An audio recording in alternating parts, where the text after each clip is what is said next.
जय हिंद साथियों, मैं अपने इस वीडियो में आपका पुनः स्वागत करता हूं।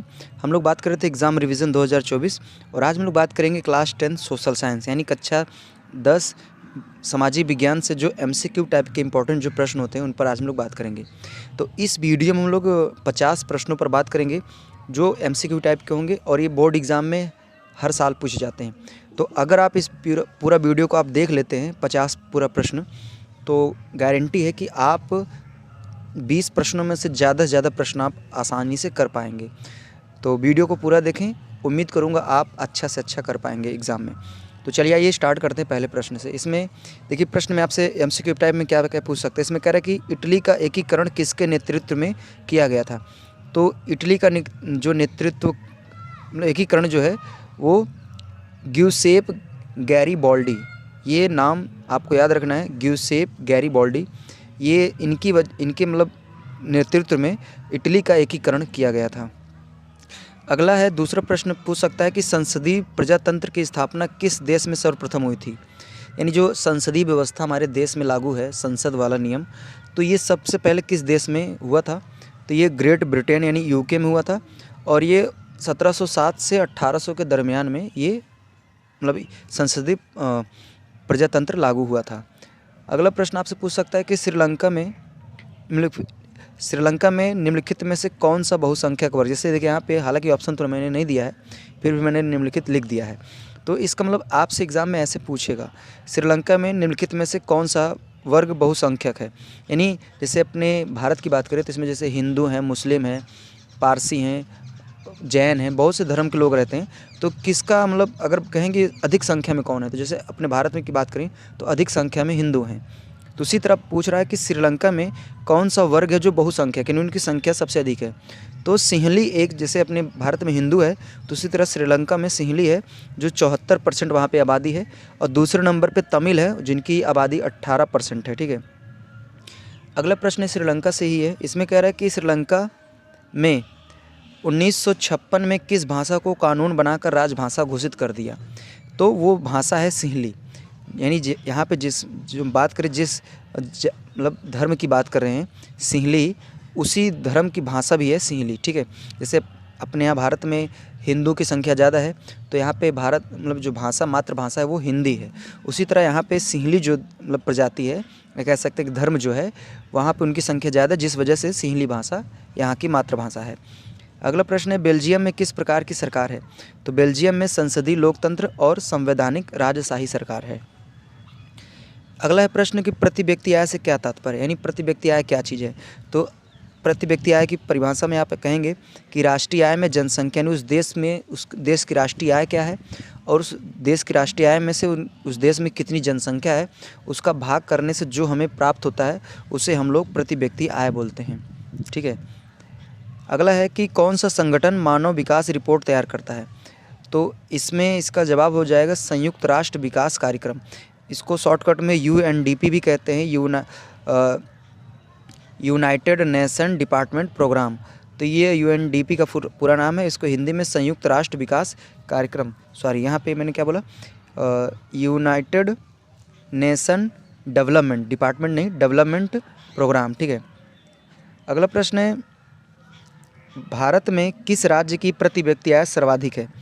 तो भारत की बात करें तो भारत में प्रति व्यक्ति आय जो है वो गोवा है, और सबसे कम की बात करेंगे तो सबसे कम में बिहार आता है। देखिए यहाँ पे जो प्रति व्यक्ति आय होता है इसी से डिसाइड किया जाता है कि कौन धनी है कौन गरीब है। तो भारत की बात करें तो भारत में जो गोवा है इसमें प्रति व्यक्ति आय अधिक है, यानी यहाँ पे कम जनसंख्या में ज़्यादा इनकम है, तो गोवा की प्रति व्यक्ति आय अधिक है। जबकि बिहार की बात करें तो यहाँ पे जनसंख्या अधिक होने की वजह से यहाँ की प्रति व्यक्ति आय क्या है, कम है। अगला प्रश्न है कि रियो डी जेनेरियो में पृथ्वी शिखर सम्मेलन का आयोजन किस वर्ष हुआ था। तो ये 14 जून 1992 में हुआ था। अगला प्रश्न है कि निम्न किस राज्य में काली मिट्टी पाई जाती है। तो आपको ध्यान देना है कि महाराष्ट्र, कर्नाटक, गुजरात, मध्य प्रदेश, तो ये कुछ ऐसे राज्य जहाँ पे काली मिट्टी पाई जाती है। अब आइए हम लोग आगे बढ़ते हैं। इसमें कह रहा है कि फ्रांस में गणतंत्र की घोषणा किस वर्ष हुई थी। तो फ्रांस में गणतंत्र की जो घोषणा हुई थी वो सितंबर 1792 में हुई थी। ठीक है, अगला है हिंद स्वराज, ये बहुत ही फेमस प्रश्न है, एग्ज़ाम में कई बार पूछा जा चुका है। हिंद स्वराज पुस्तक के लेखक कौन हैं? तो ये इस पुस्तक के लेखक महात्मा गांधी हैं। इन्होंने इस पुस्तक को 1909 ईस्वी में लिखा था। अगला प्रश्न है कि 18वीं शताब्दी तक संसार के कौन से देश सबसे धनी देश माने जाते थे? तो इसका जवाब होगा भारत और चीन। तो ये 18वीं शताब्दी तक ये संसार के सबसे धनी देश में आते थे। अगला प्रश्न है बेल्जियम की राजधानी क्या है? तो बेल्जियम की राजधानी है ब्रसेल्स। ठीक है। अगला प्रश्न है कि लोकतांत्रिक सरकार में सभी नागरिक होते हैं? तो लोकतांत्रिक सरकार में सभी नागरिक समान होते हैं। ठीक है। अगला है चाय की खेती के लिए कौन सी मिट्टी उपयुक्त है? तो ध्यान देना, चाय की खेती के लिए जो लैटराइट मिट्टी है ये अधिक उपयोगी है। अगला प्रश्न है निम्न में से किस राज्य में सीढ़ीदार खेती की जाती है? तो इसमें दो राज्य हैं, एक है उत्तराखंड और दूसरा है हिमाचल प्रदेश। तो ये उत्तराखंड और हिमाचल प्रदेश दो ऐसे राज्य हैं जहाँ पे सीढ़ीदार खेती होती है। अगला है सुंदरवन राष्ट्रीय पार्क किस राज्य में स्थित है? तो ये ध्यान देना, ये पश्चिम बंगाल में स्थित है। अगला भारत की पहली नदी घाटी परियोजना किस नदी पर बनाई गई है? तो ध्यान देना, ये भारत की पहली नदी घाटी परियोजना जो है वो दामोदर नदी पे बनाई गई है। अगला प्रश्न है कि कौन सी फसल मोटे अनाज के अंतर्गत सम्मिलित की जाती है? तो ज्वार और बाजरा ये फसलें ऐसी हैं जो मोटे अनाज में गिनी जाती हैं। अगला है कि भारत में जीविका का प्रमुख स्रोत क्या है? भारत में जीवन यापन करने के लिए प्रमुख स्रोत क्या है? तो हालांकि कई स्रोत हैं लेकिन उसमें से मेन जो प्रमुख है वो कृषि है। ठीक है।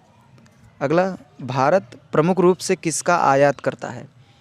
तो भारत में आयात जो होता है वो कच्चे तेल का होता है, सोना, कीमती पत्थर, इलेक्ट्रॉनिक उपकरण, इलेक्ट्रॉनिक पार्ट। ठीक है, इन सब चीज़ों का आयात होता है। अगला प्रश्न है कि विश्व व्यापार संगठन वर्ल्ड ट्रेड ऑर्गेनाइजेशन यानी वर्ल्ड ट्रेड ऑर्गेनाइजेशन बोलिए विश्व व्यापार संगठन, इसकी स्थापना हुई थी 1 जनवरी 1995 में। ठीक है। अगला प्रश्न है नेपोलियन का संबंध किस देश से था? तो नेपोलियन का संबंध फ्रांस से था।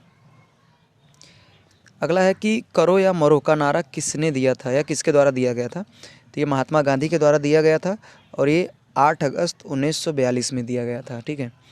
अगला है कि सविनय अवज्ञा आंदोलन कब चलाया गया? तो ये 12 मार्च 1930 को चलाया गया था। अगला है कि प्रांतीय प्रशासन का संचालन कौन करता है? तो आर्यपुत्र नामक अधिकारियों द्वारा इसका संचालन होता है। अगला प्रश्न है कि कपास की खेती के लिए कौन सी मृदा उपयुक्त है, यानी कपास की खेती के लिए कौन सी मृदा बेस्ट पड़ती है? तो उसका जवाब है काली मिट्टी। तो कपास की खेती के लिए काली मिट्टी।